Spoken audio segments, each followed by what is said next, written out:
हाँ जी, कैसे हो सब। So welcome back to our new video of applied operating system. और आज की वीडियो काफ़ी ज़्यादा इंटरेस्टिंग होने वाली है। एंड जो लोग इंटरव्यू के लिए प्रेप कर रहे हैं ये वीडियो वो लोग स्किप कर सकते हैं।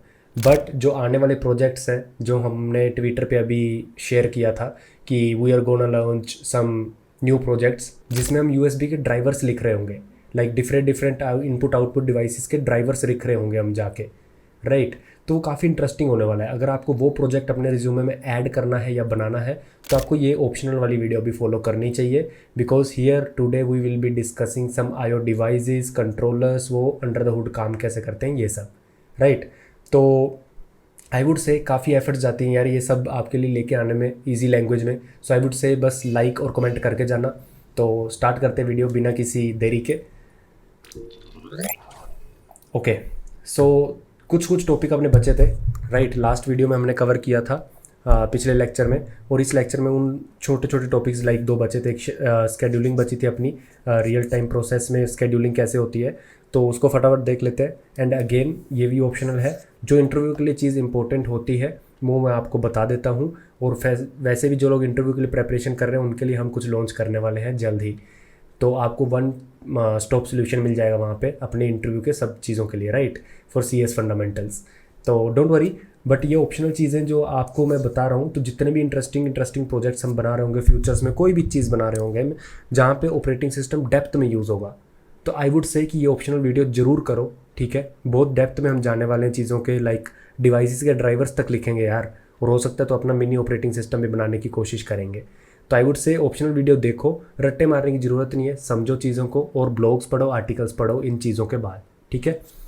तो हमने लास्ट वीडियो में देखा था कि भाई आपका जो बेसिकली अपने बैच देखा था, इंटरेक्टिव प्रोसेसेस देखे थे और रियल टाइम, राइट।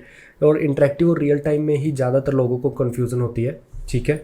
इंटरेक्टिव और रियल टाइम में कन्फ्यूज़न होती है। तो बेसिकली इंटरेक्टिव प्रोसेस वो होते हैं जैसे कि मान लो मैं मोनीटर पे खड़ा हूँ, ठीक है, मैं एक यूज़र हूँ, दुकान पे कोई सामान ले रहा हूँ, उनके मोनीटर पे मैं इनपुट आउटपुट दे रहा हूँ, लाइक मेरे को क्या क्या चाहिए, लेट्स सपोज मुझे एप्पल्स चाहिए तो मैं एप्पल ऐड कर रहा हूँ। नाउ दैट प्रोसेस जो मेरे एप्पल और सब इनपुट्स ले रहा है, वो प्रोसेस मेरी इनपुट का वेट कर रहा है, और कोई सबमिट बटन होगा, कुछ होगा, फिर वो आउटपुट जनरेट करेगा, राइट। जब तक यूज़र कोई इनपुट नहीं दे रहा तब तक वो चीज़ वेट कर रही है, राइट, रिसोर्सेज यूज़ कर रही है। उस प्रोसेस को हम बोलते हैं इंटरेक्टिव प्रोसेस। इंटरेक्टिव मतलब जिसमें यूज़र उसके साथ इंटरेक्ट कर रहा है, ठीक है। तो इंटरेक्टिव प्रोसेस की स्केड्यूलिंग जो होती है, आपकी मेमोरी और सीपीयू जब हम उसको दें तो कैसे स्केड्यूल करें, वो अलग होगी as compare to real time process, right. Real time process की अगर मैं बात करूँ तो ऐसे प्रोसेस जिनके पास एक टाइम होता है कि भाई मुझे इतने टाइम में एग्जीक्यूट होना है, ठीक है। अब रियल टाइम प्रोसेस बोल सकता है कि भाई मुझे इतने टाइम में एग्जीक्यूट होना है तो मेरे को फटाफट एग्जीक्यूट करो कैसे भी करके। तो रियल टाइम प्रोसेस वो वाले प्रोसेस होते हैं जैसे कि हम let's take an example of copy paste, right. किसी फोल्डर की फाइल्स एक जगह से दूसरी जगह कॉपी करते हैं, तो हम ऐसा तो नहीं बोल सकते ना कि भाई 50% मैं कॉपी अभी कर देता हूँ, उसके बाद ना कुछ कुछ ऐसे प्रोसेस हैं जिनकी प्रायोरिटी ज़्यादा है तो मैं आपकी 50% कॉपी ना बाद में कर दूंगा, राइट। एक टाइम लिमिट आपको दिखती होगी वहाँ पे कि भाई 2 मिनट्स और 50 सेकेंड्स में आपका कॉपी होने वाला है, राइट। तो डेटा इनपुट आउटपुट हो रहा है, राइट। तो आप कॉपी एक से, अगर लेट्स सपोज आपने पेन ड्राइव लगाई है, वहाँ से डेटा निकाल रहे हो, तो एक डिवाइस से डेटा निकालने में भी सीपीयू सोर्सेज जाते हैं, वो आज हम देख रहे होंगे आईओ डिवाइसेस में। फटाफट इसको खत्म करते हो, उसके बाद वही टॉपिक आपका जो आज वाला मेन टॉपिक वही है, थंबनेल पे वही लिखा होगा। तो जो भी डेटा हम कॉपी कर रहे हैं, कॉपी पेस्ट कर रहे हैं, उसका एक टाइम होगा, राइट। उसको बोलते हैं रियल टाइम प्रोसेस, जिसको एक टाइम के अंदर कंप्लीट होना है, बस हार्ड एंड फास्ट रूल नहीं है। तो उसके पास सॉफ्ट डेडलाइन हो सकती है, लाइक कॉपी पेस्ट कर रहा हूँ, सॉफ्ट डेडलाइन होगी, plus minus let's suppose 2-3 minutes हो गए तो चलेगा, right. So real time process generally have hard and soft deadline in which process needs to schedule and complete its execution. Hard deadline होती है मतलब वो उसमें करना ही करना है, और सॉफ्ट डेडलाइन मतलब थोड़ा बहुत ऊपर नीचे हो गया तो भी चलेगा, राइट। सो यहाँ पे लिखा हुआ कुछ कुछ पॉइंट्स कि when an external event comes it is the job of the scheduler to schedule the task. Obviously अगर बाहर से कोई इवेंट आ रहा है तो वो स्केड्यूलर पे डिपेंड करता है कैसे स्केड्यूल करना है, right. Now events can be categorised. अब जो रियल टाइम प्रोसेस है उसमें जो इवेंट्स आ रहे हैं बाहर से जिसको हमें स्केड्यूल करना है, वो हम कैटेगराइज कर सकते हैं periodic and aperiodic. A real time event stream occurring at periods P with I as the event if it needs C I second of C P U. मतलब बेसिकली हमने notation दे दिया है कि भाई जो इंटरवल है वो है पी, तो डिफरेंट डिफरेंट इंटरवल है अलग अलग इवेंट्स आने के। लेट्स सपोज इवेंट है आई, ठीक है, और इंटरवल है पी आई, लाइक फर्स्ट के लिए P1 P2 P3 ऐसा कुछ, राइट। तो ऐसे ऐसे इंटरवल्स हैं और हर किसी को CI सेकेंड्स ऑफ CPU चाहिए, where i is the ith process, right, event.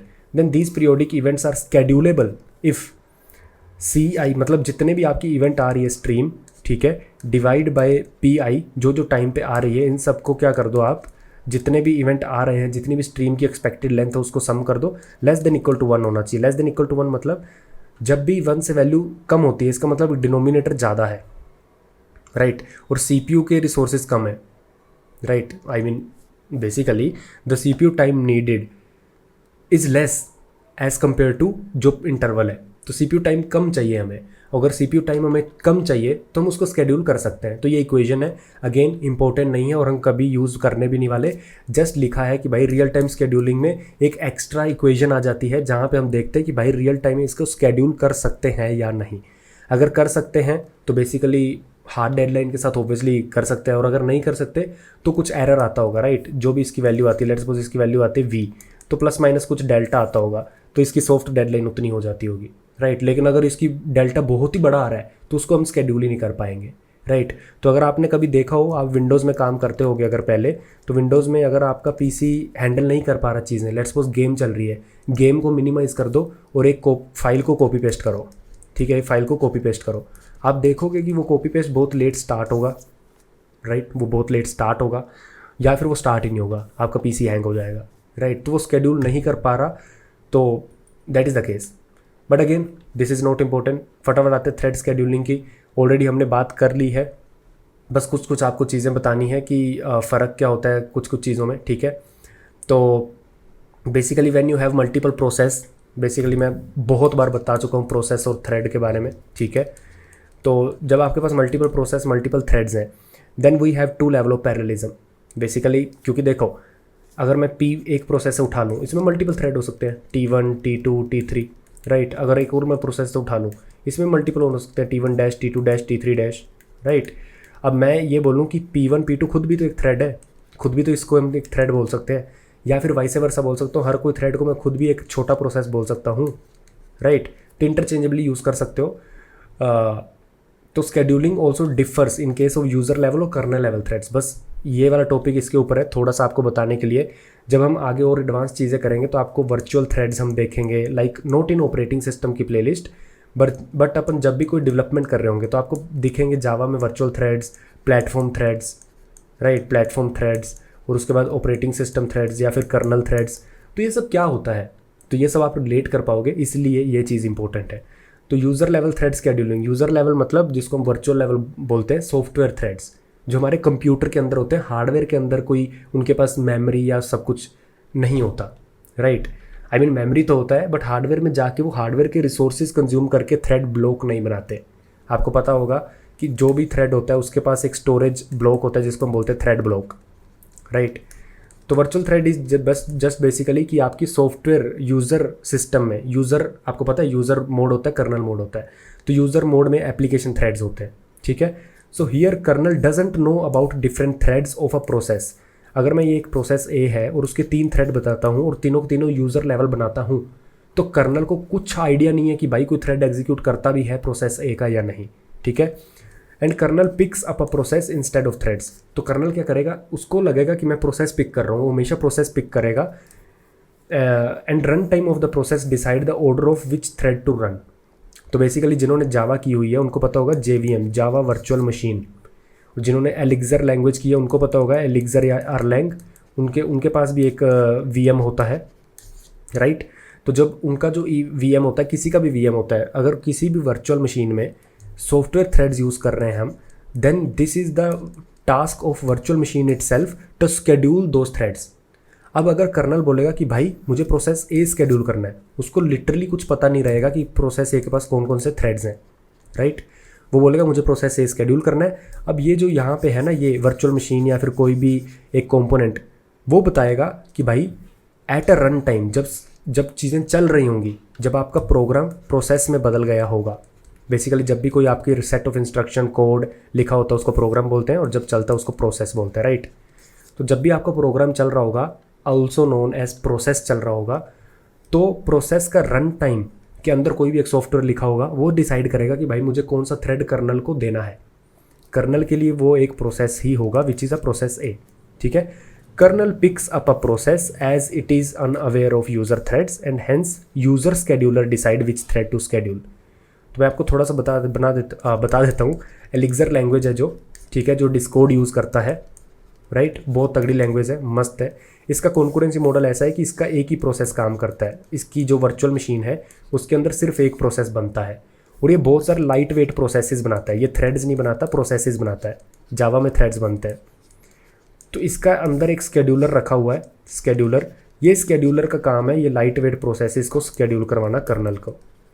Colonel के लिए ये एक ही प्रोसेस है जो ऊपर वाला मेन अर्लैंग वाला प्रोसेसर, एलिक्सर की वर्चुअल मशीन वाला प्रोसेस था, राइट। तो इसको बोलते हैं कर्नल को कुछ पता नहीं है, सब कुछ यूज़र मोड में, यूज़र मोड के अंदर कोई कोड है वो मैनेज कर रहा है, उसको बोलते हैं user level threads. Kernel level threads किसको बोलते हैं? कर्नल लेवल थ्रेड्स में क्या होता है कि प्रोसेस के अंदर वर्चुअल थ्रेड या फिर यूज़र लेवल थ्रेड नहीं बनते, एक्चुअल में हार्डवेयर के थ्रेड्स स्पिन अप होते हैं। So here kernel can directly schedule the threads, ठीक है। Here as because kernel threads kernel can preempt, because of kernel threads kernel can preempt. Preempt मतलब क्या होता है? किसी को कुछ टाइम देना कि भाई तुम इतने टाइम के लिए चल सकते हो। अब कर्नल के पास कंट्रोल है, ठीक है। The thread also as kernel can preempt the thread also as it can interrupt the thread with then interrupt here. यहाँ पे वो थ्रेड को इंटरप्ट कर सकता है। पिछले केस में वो क्या कर सकता है? पूरे के पूरे प्रोसेस को इंटरप्ट करेगा, राइट, बिकॉज कर्नल तो प्रोसेस पिक कर रहा है। वो जब भी इंटरप्ट करेगा, ऐसा तो है नहीं कि इस थ्रेड को इंटरप्ट किया अब वो बोलेगा कि दूसरा थ्रेड दे दो। कर्नल के लिए तो प्रोसेस ए इंटरप्ट हुआ है ना, अब वो प्रोसेस बी को स्केड्यूल कर सकता है, right. But here it is working at the thread level, ठीक है। सम डिफरेंस, तो डिफरेंस देख लो। Context switch in user level threads takes few instructions, बहुत बड़ा एडवांटेज है। जावा वर्चुअल मशीन जो आपकी JVM या फिर मैं ऐसा बोलूँ JDK 21 है, जो जावा 21 है, उसमें जो वर्चुअल थ्रेड्स आए हैं, ठीक है, वो यही कॉन्सेप्ट पे चलते हैं कि भाई उनका जो कॉन्टेक्स्ट स्विच होता है ना, एक थ्रेड से दूसरा थ्रेड स्केड्यूल करना, वो बहुत ही कम इंस्ट्रक्शंस में हो जाता है, राइट। जैसे कि अगर आप हार्डवेयर थ्रेड की बात करोगे, उसमें क्या होता है? थ्रेड कुछ CPU यूज़ कर रहा होगा, ठीक है, CPU की कुछ कैश होगी, ठीक है, कुछ मेमोरी यूज़ कर रहा होगा, कुछ इंस्ट्रक्शंस उसकी होंगी, लाइक कोड लिखा होगा I1 I2, किसी पे उसका रजिस्टर का पॉइंटर होगा which is program counter PC। बहुत सारी ऐसी चीज़ें होती हैं जिनका सब स्टेट एक डेटा स्ट्रक्चर में वो स्टोर करता है, जिसको बोलते हैं थ्रेड ब्लॉक। वहाँ पे उसको स्टोर करना पड़ता है, मेमोरी क्लीन करनी पड़ती है, इतना सारा कुछ करना पड़ता है, राइट। तो हार्डवेयर थ्रेड में ये सब मुश्किल है, बट सॉफ्टवेयर थ्रेड में तो ऑब्वियसली हमारे यूज़र मोड में सब चल रहा है, राइट। लोकली डेटा स्ट्रक्चर्स हमने कर रखी हैं, राइट। हमने डेटा स्ट्रक्चर क्रिएट कर रखी हैं उस थ्रेड को चलाने के लिए, डिफरेंट एल्गोरिथम्स बना रखी हैं। बस हमें क्या करना है? लोकली मेमोरी में तो सेव करनी चीज़ें। We don't have to interrupt anything else to clean CPU या कुछ भी, right. Now the second thing is kernel level thread switch have to switch memory map, जो मेमोरी मैप वो यूज़ कर रहा है, invalidate cache which is slow.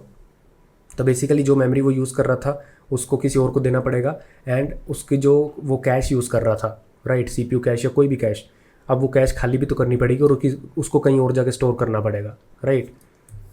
वो कहीं और क्या है? वो अपने लोकल मेमोरी ही है, मतलब अपना जो PC है उसमें जो डेटा स्ट्रक्चर है वो अपनी डेटा स्ट्रक्चर मेमोरी में ही बनेगी ना, तो वहाँ पे वो सेव कर लेगा, which is out of context. I mean normal difference is context which is fast, here context which is slow. Thread waiting for IO will hang the process itself, ये डिसएडवांटेज है। डिसएडवांटेज क्यों है? क्योंकि अगर process ए के मैंने user level thread TA TB TC बनाए, colonel को इन तीनों का पता नहीं है। कर्नल को लगता है कि मैं प्रोसेस ए स्केड्यूल कर रहा हूँ, क्योंकि यूज़र लेवल थ्रेड का कर्नल को कॉन्टेक्स्ट है नहीं। अब वो क्या करेगा? जब भी TA वेट करेगा, लेट्स सपोज इस थ्रेड में यूज़र इनपुट का वेट हो रहा है कि यूज़र कब इनपुट ऐड करेगा। अब कर्नल ऐसा नहीं है कि भाई वो TA को हटा के TB स्केड्यूल कर देगा ना। कर्नल को लगता है कि भाई PA पूरा का पूरा प्रोसेस इनपुट आउटपुट का वेट कर रहा है, वो पूरे के पूरे PA को ही हटा देगा। जबकि कर्नल लेवल थ्रेड्स में क्या होगा? Will not block the whole process when IO wait comes. इसमें क्या होगा? एक थ्रेड किसी प्रोसेस का ब्लॉक हुआ, वो उसी प्रोसेस का दूसरा थ्रेड उठा सकता है। तो मैं ये बोलूँ कि वो पूरा का पूरा प्रोसेस तो अभी भी चल रहा है ना, क्योंकि उसके मल्टीपल थ्रेड्स स्केड्यूल हो रहे हैं, कोई इधर कोई उधर, right. User specific threads employ user level scheduler, ये हमने अभी देखा था कि user level scheduler user mode में ही चलता है। It can use this info intelligently, अब आपको कोई भी एल्गोरिदम लिखनी है, और मैं तो आपको बोलता हूँ आप मशीन लर्निंग भी लगा सकते हो इस पर कि किसको स्केड्यूल करना है, क्योंकि यूज़र लेवल में सब कुछ है, पूरा का पूरा थ्रेड का इन्फॉर्मेशन यूज़र लेवल में पड़ा हुआ है, सीधा निकाल लो। Example, in a web server if there is one dispatcher thread, एक थ्रेड है जो वेब सर्वर, लेट्स सपोज आपकी मशीन में एक वेब सर्वर चल रहा है, वहाँ पे एक मेन थ्रेड है, ठीक है। One dispatcher thread and two worker thread, वो क्या करता है, आपकी सर्वर में एक मेन थ्रेड है, वो दो वर्कर थ्रेड को काम देता है, W1 W2, ठीक है। Then scheduler in run time can schedule dispatcher thread and then a worker. तो अगर ये सब यूज़र लेवल थ्रेड्स हैं, तो आपका जो स्केड्यूलर है वो इंटेलिजेंटली उसको पता होगा कि भाई थ्रेड का नेचर क्या है। यूज़र मोड में थ्रेड का नेचर फाइंड करना बहुत आसान होता है, उसको पता है कि डिस्पैचर थ्रेड है, ठीक है, और वर्कर थ्रेड है। तो डिस्पैचर को वो वेट पे नहीं डाल सकता, क्योंकि डिस्पैचर थ्रेड तो और आने वाली सर्वर पे रिक्वेस्ट जो आ रही हैं उसको वो हैंडल कर रहा है ना, तो डिस्पैचर थ्रेड यहाँ पे मेन थ्रेड हो गया। वर्कर थ्रेड है मान लो W1 W2, ठीक है, तो डिस्पैचर को उसको हाई प्रायोरिटी देनी है यहाँ पे, ठीक है, तो उसको पूरा कॉन्टेक्स्ट रहता है। Kernel knows that switching from one thread of process A to thread of process B it is faster to switch a thread in same process. Kernel को पता है कि भाई सेम प्रोसेस का थ्रेड स्केड्यूल करूँगा तो फास्ट होगा। It can use this info, तो ये इन्फो यूज़ करता है process level. But here user specific has user specific scheduler, it can use information intelligently. For example web server है, एक डिस्पैचर थ्रेड है, टू वर्कर थ्रेड है, then scheduler run time पे जो चल रहा है can schedule dispatcher thread and worker thread accordingly, ठीक है। In general application level thread schedulers can tune an application much better than kernel, क्योंकि एप्लीकेशन लेवल जो स्केड्यूलर्स होते हैं उनको पता होता है कि एप्लीकेशन का नेचर क्या है, क्या एप्लीकेशन उनका एक वेब सर्वर है, क्या एप्लीकेशन उनकी एक मैसेजिंग सर्विस है जिसमें वेब सॉकेट का आना ज़रूरी है, तो उनको पता रहता है। सो जो यूज़र लेवल स्केड्यूलर होते हैं वो perform better than kernel level, because kernel has no idea what a thread did as compare to the application scheduler context that knows what different threads does in an application, ठीक है। तो ये main difference है, and यही था अपना interactive process के बाद रियल टाइम प्रोसेस, एंड एक बढ़िया सा difference between user threads and kernel threads. And अब आप ये पूछोगे कि ये इंपॉर्टेंट है, I would say mid level important, super important नहीं है, बट थ्रेड स्केड्यूलिंग में डिफरेंट टाइप ऑफ थ्रेड्स के ऊपर क्वेश्चंस आ सकते हैं, ठीक है। तो इसको आप नोट कर सकते हो थ्रेड स्केड्यूलिंग वाले पार्ट को। Now let's move on to input output. यहाँ से आगे जितनी भी वीडियो है पूरी की पूरी ऑप्शनल है, ठीक है, बट अपने प्रोजेक्ट्स में हैविली यूज़ होगी, सो इंटरेस्टिंग भी बहुत सारी है, ठीक है। तो सबसे पहले देखते हैं इनपुट आउटपुट होता क्या है। तो बेसिकली अभी मैं जो माउस से ये स्क्रॉल कर रहा हूँ, तो मेरा माउस क्या है, एक डिवाइस है, इनपुट डिवाइस है जो मेरे CPU को, मेरी मेमोरी को, सबको इनपुट दे रहा है कि भाई आपको कौन से पिक्सल ऊपर नीचे करना है, बेसिकली आपको स्क्रीन कहाँ पे स्क्रॉल करनी है, राइट। तो ये एक इनपुट डिवाइस है। तो एक कोई आउटपुट डिवाइस हो सकती है, जैसे एक स्पीकर है, स्पीकर से आवाज़ बाहर आती है, राइट। आपके कंप्यूटर से कुछ बिट्स आती हैं, उसको साउंड में हम कन्वर्ट करते हैं। तो इन सब इनपुट आउटपुट डिवाइसेस को हम बोलते हैं IO डिवाइसेस। पेन ड्राइव हो गई आपकी USB, राइट, आपकी हार्ड डिस्क हो गई, CD DVD हो गया, फ्लॉपी डिस्क, कुछ भी ले लो। तो बेसिकली IO डिवाइसेस दो तरह की होती है, बहुत इंटरेस्टिंग है, block device and character device. जब हम डेटाबेसेस की प्लेलिस्ट लेके आएंगे तो आपको ये समझ आएगा ब्लॉक डिवाइसेस, ठीक है, क्योंकि डेटाबेसेस पर तो डेटा स्टोर करना होता है ना, और वो नेक्स्ट लेवल चीज़ें हो जाती है। जब आप डेटा स्टोरेज सोचते हो तो IO डिवाइसेस का आइडिया होना एक नेक्स्ट लेवल एडवांटेज देता है आपको। तो सबसे पहले IO device are of two types, block device, character device. आपकी हार्ड डिस्क होती है ब्लॉक डिवाइस, ठीक है। हार्ड डिस्क ऐसे अरेंज्ड होती है, ऐसे ऐसे CD टाइप वो होते हैं आपके, काइंड ऑफ आप उसको बोल सकते हो फ्लैट सरफेस, गोल गोल, ठीक है। तो ये CD टाइप दिखते हैं, CD DVD जो आपकी आती है, राइट। और एक सिलेंड्रिकल मैनर में ये अरेंज्ड होते हैं, राइट, ऐसा होता है। अब हर एक, अगर हम इस सेक्शन को जूम करें तो इसमें आपके ये वाला मल्टीपल आपके क्या होते हैं, ट्रैक्स, ठीक है। इसको पूरे को ट्रैक बोलते हैं, इस पूरे को मल्टीपल ट्रैक से बना होता है एक आपका पूरा का पूरा ये गोल चक्कर, राइट। उस ट्रैक में, हर एक ट्रैक में एक block wise memory information store होती है। अगर कोई मेरी फाइल है, मैं बोलूँ फाइल का नाम है मेरी test.cpp, अगर ये कोई फाइल है तो ये फाइल की जो इन्फॉर्मेशन है, जो मैंने कोड लिखा है, वो ब्लॉक स्टोरेज उसको मिलेगी, एक कॉन्टीन्यूस ब्लॉक मिलेगा उसको, ये वाला, ये दिख रहा है आपको, ये वाला, यहाँ पे वो फाइल स्टोर होगी। अगर आपने फाइल देखा हो तो फाइल में क्या होता है, एक स्टार्टिंग पॉइंट होता है और एक ऑफसेट होता है, ठीक है। अगर मैं स्टार्टिंग पॉइंट बोलूँगा कि भाई आपको स्टार्ट यहाँ से करना है +200, मतलब स्टार्ट इससे करना और उससे आगे 200 आगे करैक्टर चले जाओ, या फिर 200 यूनिट्स आगे चले जाओ, राइट, तो उसको बोलते हैं ऑफसेट। तो बेसिकली मैं ऐसा बोलूँ, this is starting index, this is ending index, और ये जो पूरा आपका लाल वाला है ये आपका है ब्लॉक, ठीक है। यहाँ से ये पूरा लेके जो आपका ये ब्रेड सा बनता है, इसको बोलते हैं सेक्टर, ठीक है। तो ये इंपॉर्टेंट है थोड़ा सा, ब्लॉक डिवाइसेस, ये पूछ लेते हैं लोग कि सेक्टर, ट्रैक एंड ब्लॉक क्या होता है, ठीक है। So this is important. और आपकी हार्ड डिस्क रीड ऐसे होती है कि हर एक जो आपके ऊपर फ्लैट सरफेस है उसके ऊपर एक आर्म लगी होती है, ठीक है, और हेड होता है। ये हेड जिस पे पॉइंट कर रहा होता है वहाँ से फाइल रीड होना शुरू होती है, राइट। तो जब भी आप किसी फाइल को रीड करते हो, वो हेड उस फाइल पे जाने के लिए घुमाता है पूरा, ठीक है। इसको बोलते हैं ब्लॉक डिवाइस। दूसरा है करैक्टर डिवाइस, तो वो भी देखते हैं। So block devices are the ones which store information in blocks, ठीक है। ब्लॉक साइज बेसिकली 512 बाइट्स या फिर 2 I think 16, I don't know, 32 768 bytes का हो सकता है। The main property of block device is that it is possible to read write block independently of others. क्यों? क्योंकि मेरे को अगर लेट्स सपोज test.cpp फाइल है, ठीक है, लेट्स सपोज task.txt फाइल है, तो ये दोनों फाइल्स अगर अलग अलग सिलेंडर के ऊपर स्टोर्ड है तो ये वाली आर्म नीचे वाली आर्म पे डिपेंड नहीं करती, ये अपनी अलग फाइल रीड करेगा, ये अपनी अलग फाइल रीड करेगा। सो ब्लॉक रीड राइट करना आर इंडिपेंडेंट प्रोसेस, इसलिए ब्लॉक डिवाइसेस काफ़ी इंपॉर्टेंट मानी जाती हैं। करैक्टर डिवाइस डिलीवर्स और accept are stream of characters. So second one is character device, जहाँ पे आपके स्ट्रीम ऑफ करैक्टर्स आते हैं, लाइक ऐसे बिट्स फ्लो होती हैं, ठीक है। अब उसके बाद एक ऐसा हो सकता है 000111, एक स्पेसिफिक सीक्वेंस बिट्स की हो सकती है जो बताती है भाई स्टार्ट हुआ या एंड हुआ है आपका स्ट्रीम, तो ऐसा कुछ हो सकता है, ठीक है। सो अ करैक्टर डिवाइस डिलीवर्स और एक्सेप्ट जो इनपुट या आउटपुट देती है in the stream of characters and doesn't have any seek operation. Seek मतलब प्रिंटर से, मान लो प्रिंटर कैसे करता है, वो इनपुट लेते जाता है बिट्स की फॉर्म में और प्रिंट करते जाता है। अगर मैं उसको बोलूँ कि भाई आपने जितना प्रिंट किया उससे 200 करैक्टर पीछे चले जाओ और वहाँ पे ये प्रिंट कर दो, तो वो नहीं कर पाएगा, because it doesn't have any seek operation. Seek मतलब कहाँ पे आपको जाना है। Most other devices that cantt be seen, so basically ये वो बोल रहे हैं कि जो डिवाइस आपको ब्लॉक डिवाइस नहीं लगती, जिसमें ब्लॉक लेवल डेटा स्टोर नहीं होता, उसको आप एज्यूम कर सकते हो कि वो करैक्टर डिवाइस होगी। अब कुछ कुछ ऐसी डिवाइस हैं जिनको दोनों में आप क्लासीफाई नहीं कर सकते, ठीक है, जैसे कि क्लॉक, जैसे आपकी सीपीयू में क्लॉक है उसको क्लासीफाई नहीं कर सकते। क्यों? क्योंकि ना ही वो करैक्टर स्ट्रीम देती है, ठीक है, उसका टाइम अलग अलग है। So they are not block addressable, block में भी इंफॉर्मेशन कहीं स्टोर नहीं करता वो।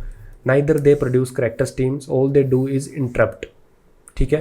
तो जो आपके सीपीयू लेवल क्लॉक है वो क्या करता है, वो सिर्फ इंटरप्ट करता है, और वो इंटरप्ट एक रैंडम इंटरवल आप सेट कर सकते हो। आप बोलते हो कि 10 मिलीसेकंड बाद इंटरप्ट कर देना डिलीवर, वो कहीं पे स्टोर नहीं है, वो जस्ट एक इंटरप्ट मारेगा, हार्डवेयर इंटरप्ट, दैट्स इट। वो कहीं से डेटा वो नहीं करेगा read in deterministic manner, right, ना ही वहाँ पे एक स्ट्रीम्स जा रही हैं, वो एक जस्ट एक इंटरवल बाद एग्जीक्यूट होगा, ठीक है। तो ऐसी डिवाइसेस हार्ड होती हैं कि भाई ये ब्लॉक डिवाइस है या फिर करैक्टर डिवाइस है, तो वो दोनों में नहीं आती, ठीक है। तो यहाँ पे आप कुछ कुछ डिवाइसेस देख सकते हो, कीबोर्ड हो गया, माउस हो गया, स्कैनर हो गया, CD हो गया, USB 2.0 हो गया, कि उनकी कितनी बाइट्स पर सेकंड आप रीड या फिर राइट कर सकते हो, ठीक है। कौन सी डिवाइस कौन सा होगा, कौन सी ब्लॉक होगी, कौन सी स्ट्रीम होगी, ये आप देख ही सकते हो, राइट।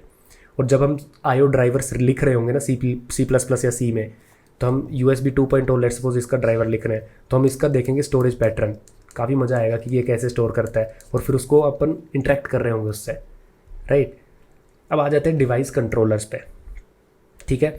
तो डिवाइस कंट्रोलर्स क्या होता है, बेसिकली अगर आपने देखा हो, लेट्स सपोज ये आपकी डिवाइस, ये आपका CPU है, ठीक है, और CPU के अंदर एक प्लग है, बेसिकली डिवाइस पोर्ट है, ठीक है। इस प्लग के अंदर आप एक USB लगा रहे हो, ठीक है, ये उसका प्लग है जो अंदर इसके जाएगा, ये USB लेट्स सपोज, या फिर कीबोर्ड लगा रहे हो, ये उसका प्लग है, ये उसकी वायर है, ये कीबोर्ड है।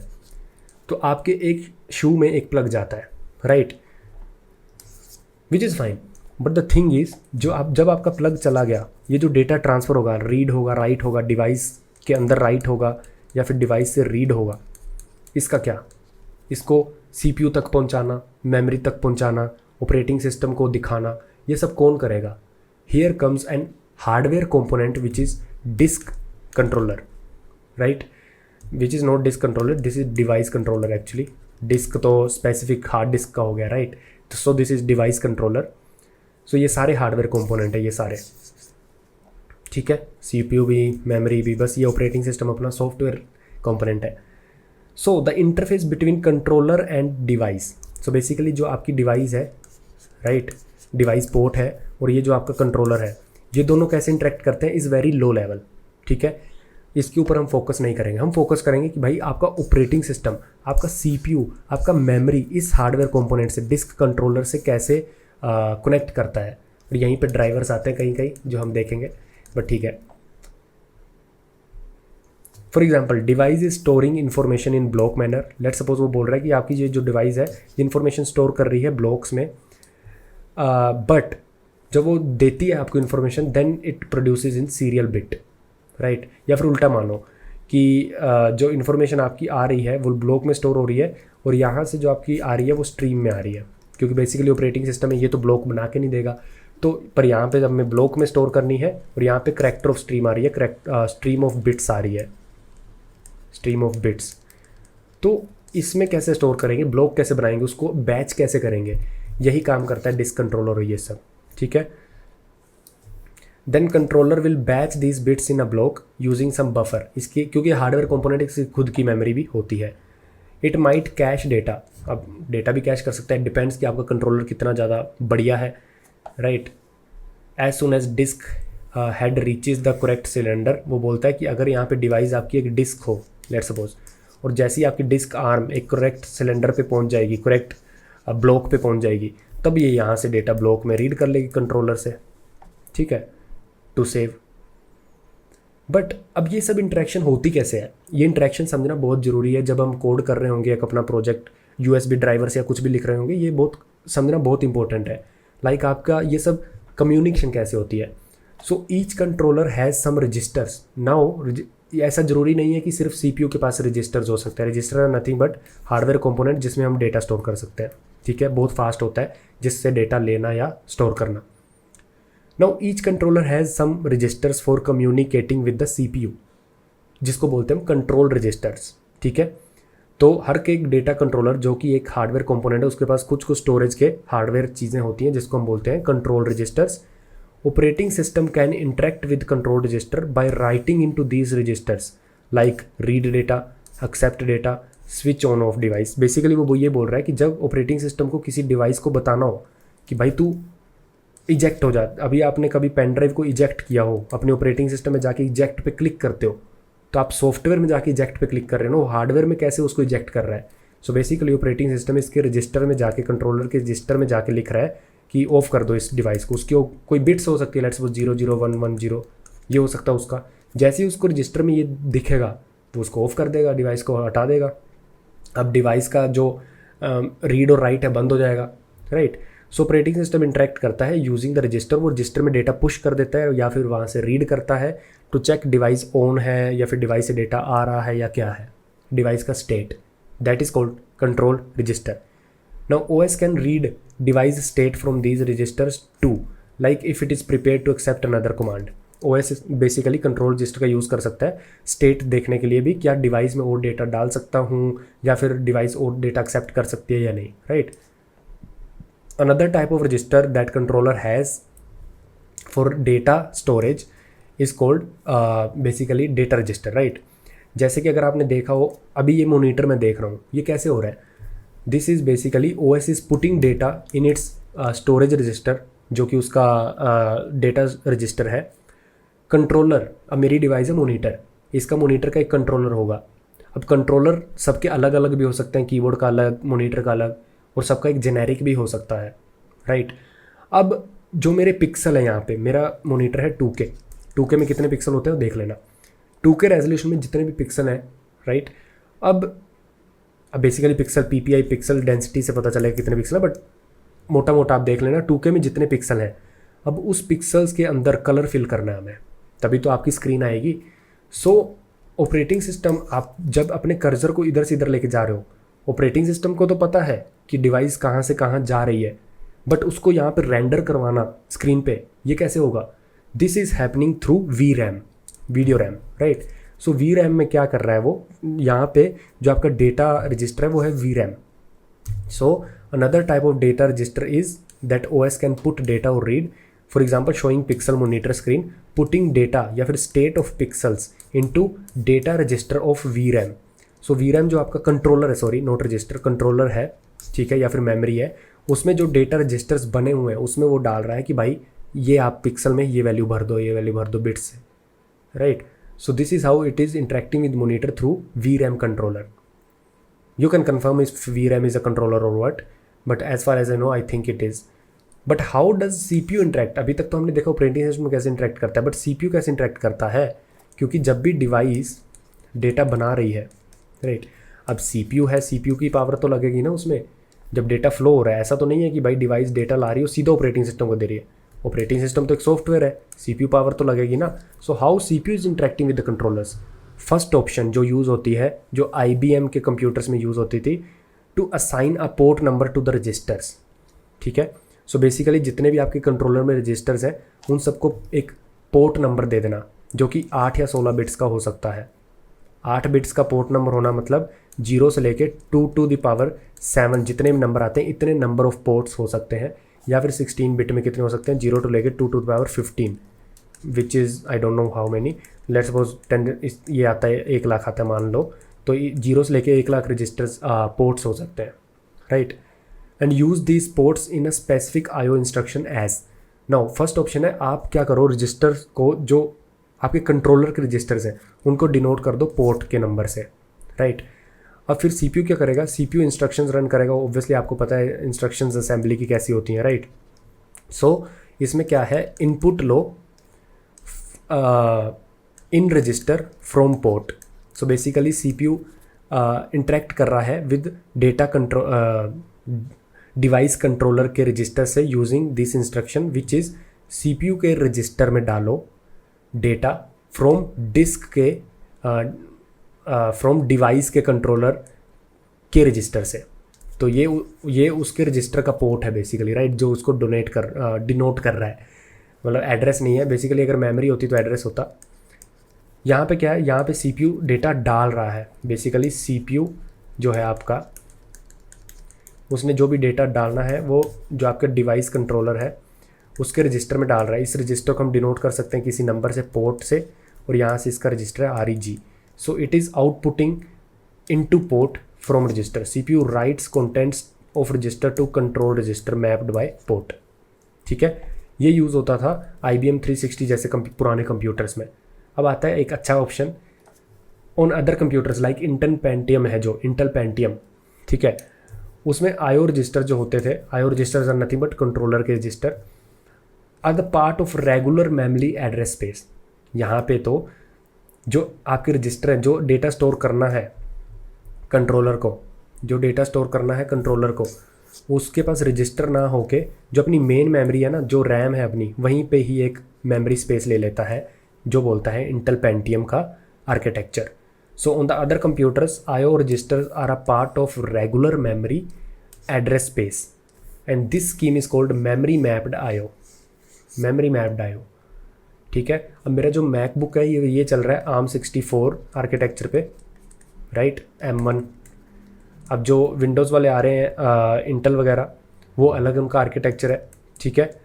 अब ये सब जो है on the other computers IO registers are a part of regular memory, जो अपनी रैम है उसी में ही डेटा कंट्रोलर, डिवाइस कंट्रोलर जो भी है वो अपना डेटा स्टोर करता है, and this is called memory mapped input output.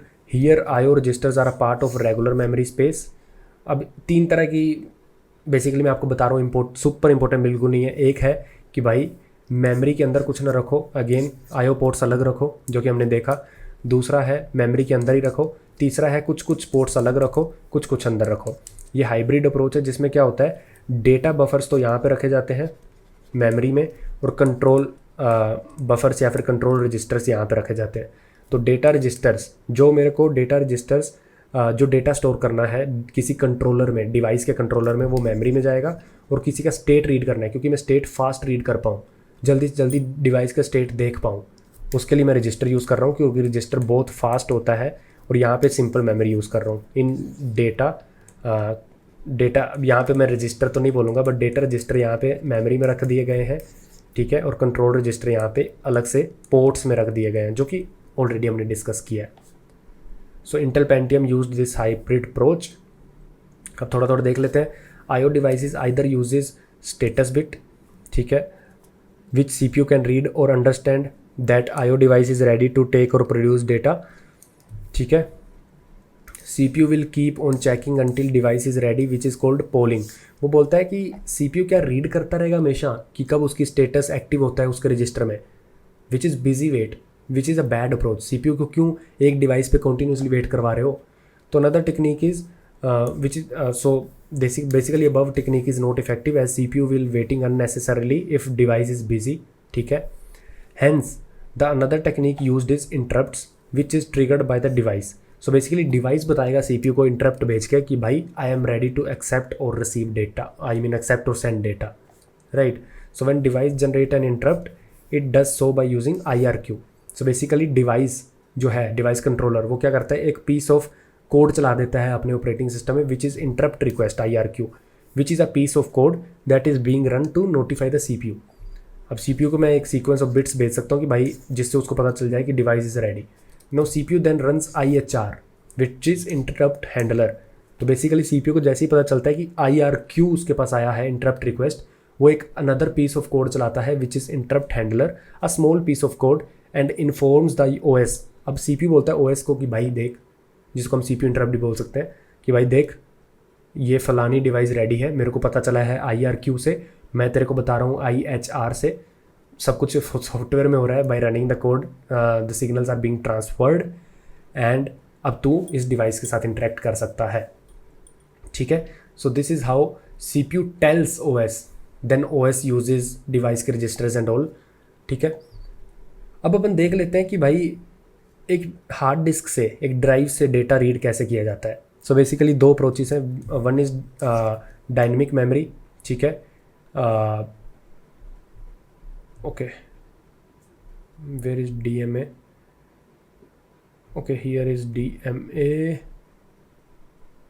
okay, one is dynamic memory, another is without dynamic memory, right। so पहले देखते हैं without DMA। so basically ये आपका CPU, ये बस है, बस मतलब जो भी सिग्नल विग्नल डेटा वेटा होता है वो इसके थ्रू जाता है, इसको एक वायर मान लो, ठीक है, जो सबसे कनेक्टेड है। ये आपका डिस्क कंट्रोलर है, एक हार्डवेयर कंपोनेंट जो किसी एक डिवाइस से कनेक्टेड है। यहाँ पे आपकी डिवाइस है हार्ड डिस्क या फिर हार्ड ड्राइव, ठीक है। इसके पास अपना एक बफर है, ठीक है, और ये आपकी रैम है, मेन मेमोरी।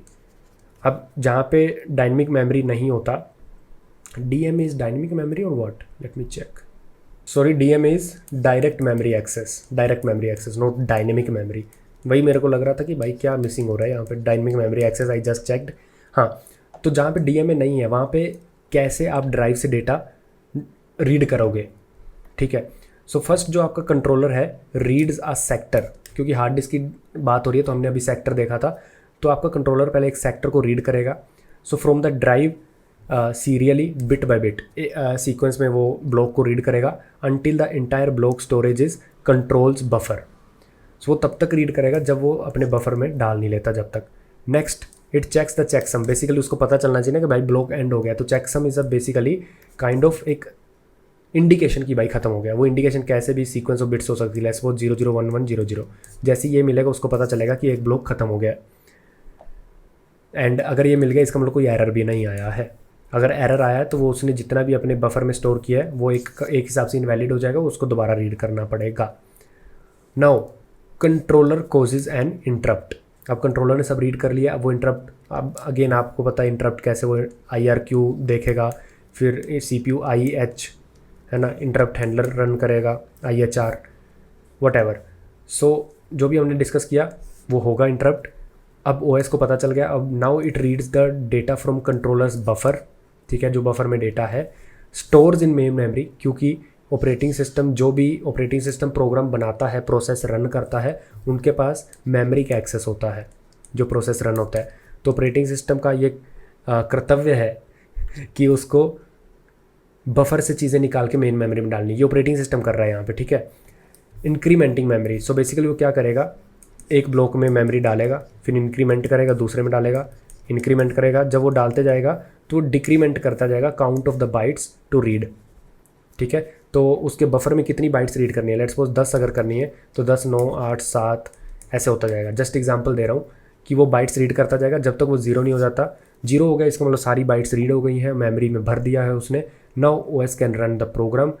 अगर मैंने कीबोर्ड अटैच किया था, ठीक है, तो कीबोर्ड से कुछ भी जा रहा है, नंबर्स जा रहे हैं, तो वो ओएस उसको पढ़ के बाद में देख सकता है कि भाई हाँ, नाउ एनी प्रोग्राम, कोई भी प्रोग्राम है, लेट्स वो स्टैंडर्ड इनपुट STDIN, इसमें यूज़र इनपुट देता है, तो इसमें वो अब ऑपरेटिंग सिस्टम बोलेगा अच्छा ठीक है, अब मेन मेमोरी से 1, 2, 3 इनपुट दी थी, ले भाई तू, ठीक है, तू रीड कर ले, तो अब स्टैंडर्ड इनपुट रीड कर लेगा।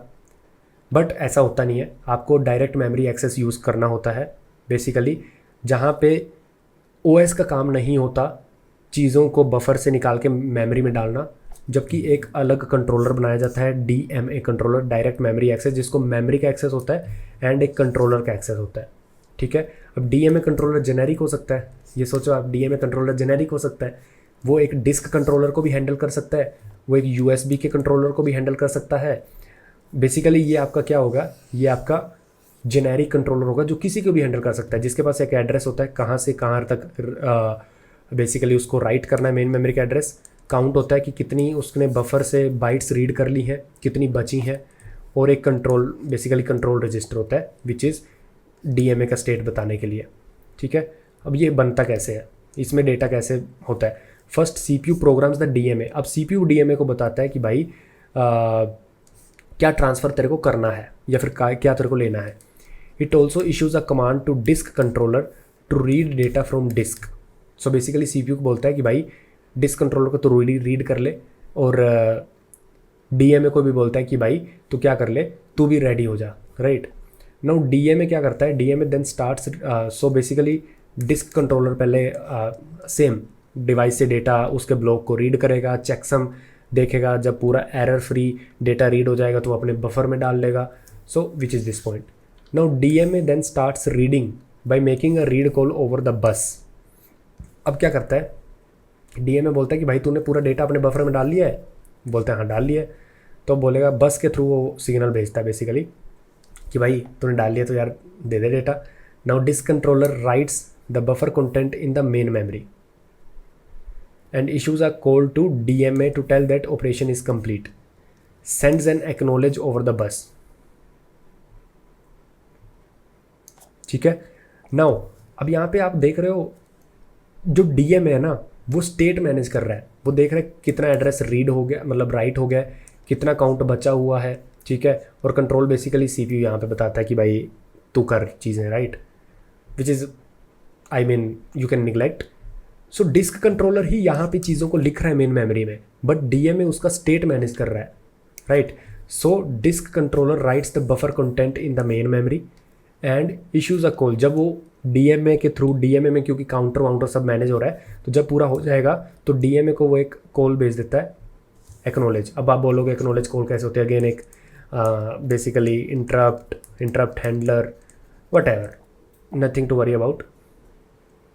Now DMA causes interrupt. अब DMA जब पता चल गया DMA को कि भाई डिस्क कंट्रोलर ने पूरा का पूरा चीज़ें कर दी हैं, now DMA causes an interrupt and OS doesn't have to do anything क्योंकि डेटा ऑलरेडी मेमोरी में पहुंच चुका है using a state management tool called DMA, ठीक है, जो कि हार्डवेयर कंपोनेंट है। So now things are done and program is ready to run. Now this DMA controllers can be generic. Let's find out that when we will write our खुद के device के drivers. तब तक के लिए मिलते हैं अगली वीडियो में। आई होप आज की वीडियो में काफ़ी कुछ सीखने को मिला होगा और बहुत सारी चीज़ें ऊपर से भी गई होंगी, but it's a part of process. जब और चीज़ें एक्सप्लोर करेंगे, मैं भी एक्सप्लोर करूँगा, आप भी एक्सप्लोर करोगे, तो और चीज़ें सीखेंगे। सो डोंट वरी, मिलते हैं अगली वीडियो में, और चीज़ें क्लियर होंगी, जहाँ पे अपन IO का सॉफ्टवेयर देख रहे होंगे। आज हमने देखा बिहाइंड द सीन कैसे करता है काम ये, क्यों, जो कि देखना ही पड़ता, क्योंकि काम करना है, अगर कोई प्रोजेक्ट बनाना है तगड़ा सा, तो ये सब देखना ही पड़ेगा, राइट। कुछ दिक्कत हो ऑनलाइन जाके सर्च करो, पढ़ो उसके बारे में, कमेंट्स में बताओ। मिलते हैं अगली वीडियो में बैक एंड मास्टर की, तब तक के लिए बाय बाय।